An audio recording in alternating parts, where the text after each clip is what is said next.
William James, one of the pioneers of modern psychology, argued that our minds do not record the past as it truly was, but as a fragmented collection of memories, selectively filtered by emotion. Our memory is not a camera capturing reality in full detail. It is more like an impressionist painter, choosing which colors to emphasize and which details to blur. What we remember is not an objective transcript of life, but a subjective reconstruction, shaped by our feelings and biases. Moments of joy, significant achievements, and even hardships that we've overcome tend to be romanticized over time, while pain, monotony, and uncertainty fade into the background. This phenomenon, known as the positivity bias, tricks us into believing that the past was far better than it actually was. But here lies the danger. When we compare this polished, idealized version of our past to the unfiltered reality of the present, we inevitably feel dissatisfied. We chase a ghost of happiness that never truly existed the way we remember it. Our brains are wired for efficiency, not accuracy. Imagine your mind as an editor of a long, chaotic documentary. To make sense of the overwhelming amount of information, it trims the unnecessary, highlights the dramatic, and smooths out inconsistencies. This is why certain moments from years ago feel crisp and vivid, while entire months seem like a blur. William James referred to this as the stream of consciousness, a never-ending flow where only the most emotionally significant moments leave a lasting imprint. The irony is that the very process that helps us create meaning from our past is also what distorts it. If we were to relive those golden days exactly as they happened, we might be shocked by how much we've forgotten. The boredom, the anxieties, the struggles that seemed endless at the time. The past was never as perfect as it now appears. But because our memory edits out the mundane, we compare our current life, in all its raw imperfection, to a past that has been airbrushed by time. This selective memory has a direct impact on our present happiness. When we believe the best days are behind us, we unknowingly sabotage our ability to find joy in the here and now. It's a psychological trick, an illusion woven so seamlessly into our consciousness that we rarely question it. But if we could step back and see how our minds manipulate our perception of time, we would begin to understand a crucial truth. Our nostalgia is not about the past itself, but about how we choose to remember it. The moments we long for were not inherently better. They were simply captured differently by our minds. The past is not a sacred artifact of happiness, untouchable and lost forever. It is a story we keep rewriting, a painting that changes with every glance. But if nostalgia is a trick of memory, why does it have such a powerful grip on us? Why do we yearn so deeply for times that, in reality, were just as flawed and uncertain as today? The answer lies in how the human mind copes with time itself. The present is raw, unfiltered, and filled with unresolved questions, whereas the past has already been processed and packaged into a narrative. We prefer the clarity of a finished story over the discomfort of an unfolding one. But what if this tendency is keeping us stuck? What if, by idolizing the past, we are actually avoiding something much deeper, something our unconscious mind is trying to tell us? This is where Carl Jung's insight into nostalgia as an unconscious trap becomes crucial. Because sometimes, what we mistake for longing for the past is really an escape from the present. Nostalgia is often seen as something innocent, just a warm recollection of better days. But Carl Jung believed it was much more than that. To him, nostalgia was not just a longing for the past, but a message from the unconscious, a signal that something unresolved still lingers beneath the surface. When we idealize the past, we are not merely reminiscing, we are avoiding something. What are we running from? What is it about the present that makes us retreat into memories rather than confront what's in front of us? According to Jung, nostalgia often masks a deeper struggle. The fear of change, the resistance to individuation, the avoidance of discomfort. We look back not because the past was perfect, but because it feels safer than the uncertainty of now. Imagine a person who constantly reminisces about their childhood, longing for the simplicity and happiness they believe they once had. But is it really childhood they miss? Or is it the absence of responsibility, the comfort of feeling protected? Or consider someone who idealizes a past relationship, convinced they will never find love like that again. Do they truly miss that person? Or do they fear the unknown, the challenge of rebuilding intimacy with someone new? Nostalgia is rarely about the past itself. It's about what the past represents. And Jung warned that when we become too attached to it, we risk stagnation. We cling to old versions of ourselves, resisting growth because growth requires facing the uncomfortable truth that we are no longer who we once were. Jung's concept of individuation, the process of becoming one's true self, requires integration, not escapism. When we romanticize the past, we are often refusing to acknowledge the lessons it was meant to teach us. Instead of learning from our experiences, we freeze them in time, turning them into an illusion that comforts us rather than challenges us. But this creates a psychological split. There is the you who existed in those memories, and the you who exists now. If the past version of yourself seems better, happier, or more complete, it can create a deep sense of dissatisfaction with the present. But here's the paradox. That past version of you was also incomplete, also searching, also struggling in ways you've conveniently forgotten. The illusion of a perfect past is just that, an illusion. And when we chase it, we are not moving forward. We are running in circles, trapped in a cycle of longing for something that never truly existed. But how do we break free? Jung believed that the key was confronting what nostalgia is trying to hide. What are you avoiding in your present life? What emotions or challenges feel too overwhelming to face, making the past seem like the only place of refuge? Nostalgia often intensifies during periods of transition, when we feel lost, uncertain, or disconnected from ourselves. In these moments, the past becomes a sanctuary, a place where we imagine we were whole.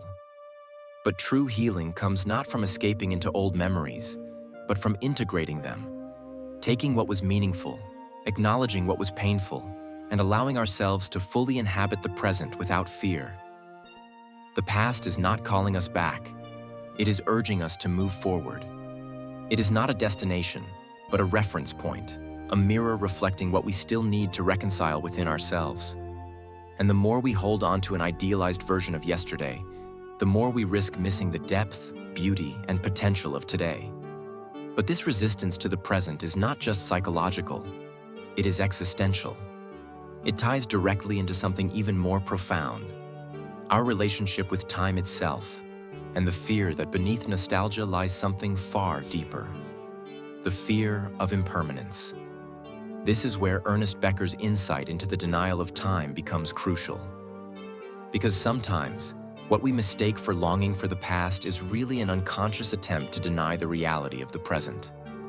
Ernest Becker, in his groundbreaking work, The Denial of Death, proposed a bold and unsettling idea.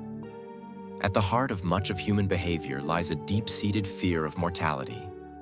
The human tendency to idealize the past is not simply a longing for better times.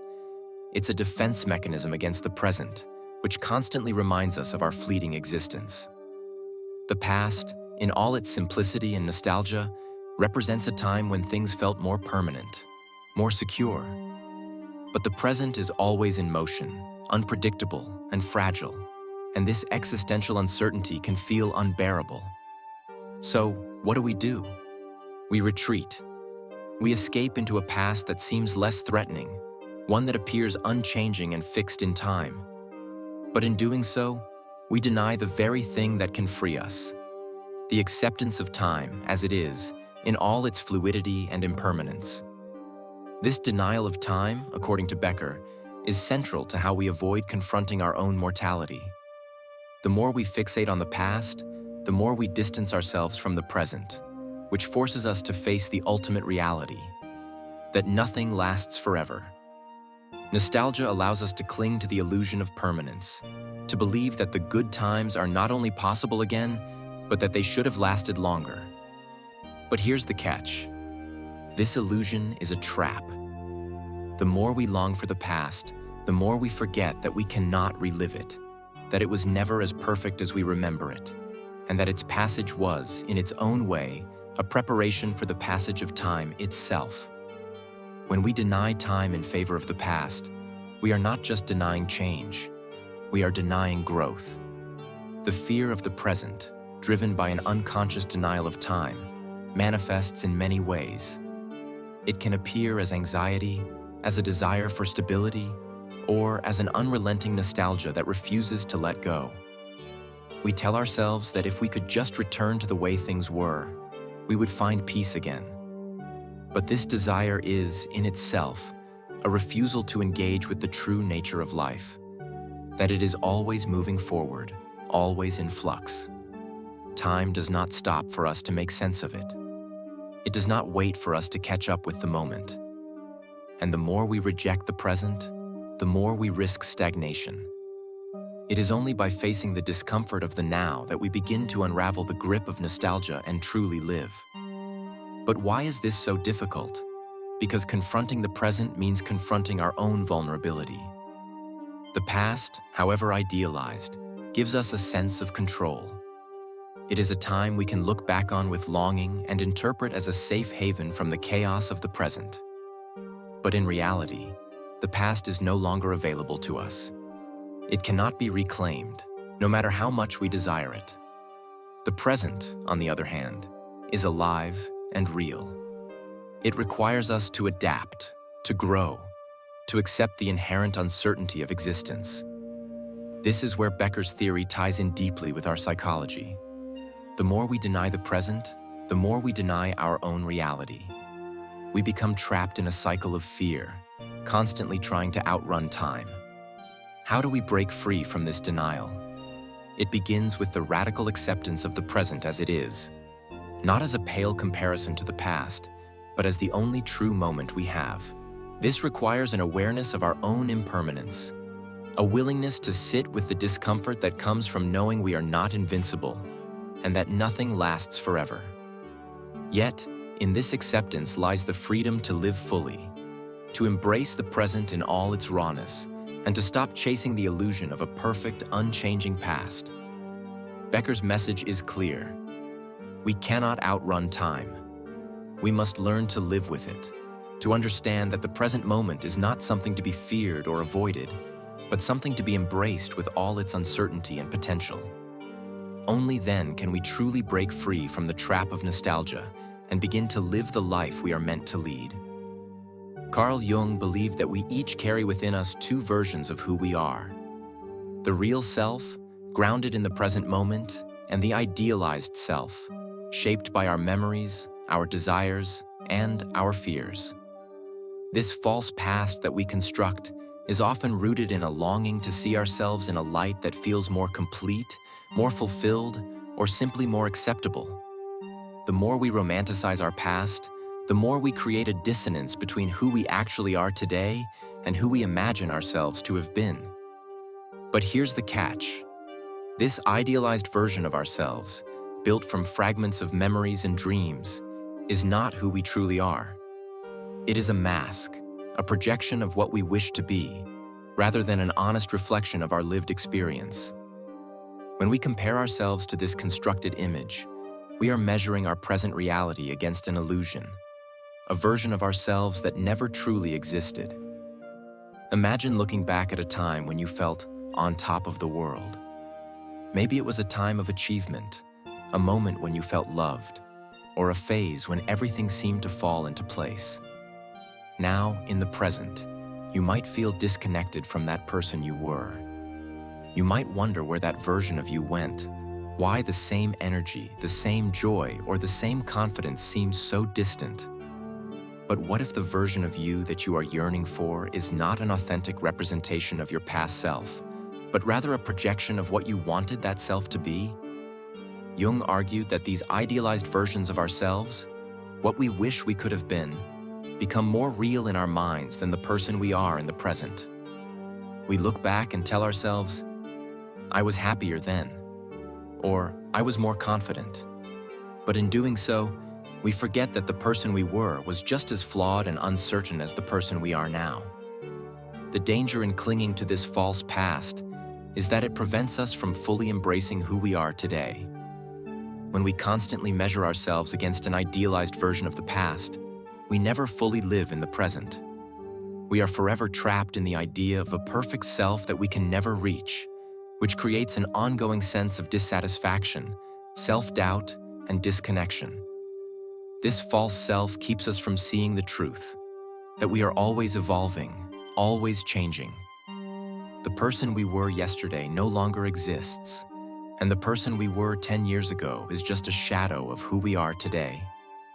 To truly move forward, we must release our attachment to the idealized self and embrace the authenticity of who we are right now. Jung's idea of the false past invites us to reflect on the stories we tell ourselves about who we were. It's not just about letting go of the past. It's about unraveling the illusion that the past held some perfect version of ourselves that we can never attain again. Instead of longing for the person we once were, we must ask, who am I now? And what am I capable of becoming? This process of self-acceptance, of letting go of the idealized version of ourselves, can be uncomfortable. It challenges us to face the realities of our current self, with all its imperfections and uncertainties. But in doing so, it also frees us from the burden of comparison, allowing us to step into the fullness of who we are right now. To truly grow, we must learn to embrace the fluidity of our identity. We must understand that who we were in the past is just a chapter in a much larger story, a story that is still unfolding. The key to healing and moving forward is not to keep looking back at an idealized version of ourselves, but to recognize that the present is the only place where real growth happens. The past, with all its glory and pain, is a memory. The future is an unknown, but the present is the only place where we can truly create and become. Let go of the false past. Let go of the illusion of who you were, and embrace the person you are now, imperfect, evolving, and alive. It is only when we accept the reality of who we are today that we can begin to shape the future we desire. William James, in his groundbreaking work, argued that the way we interpret our memories shapes our reality. The stories we tell ourselves about the past are not fixed truths. They are fluid, ever-evolving narratives that can either bind us or liberate us.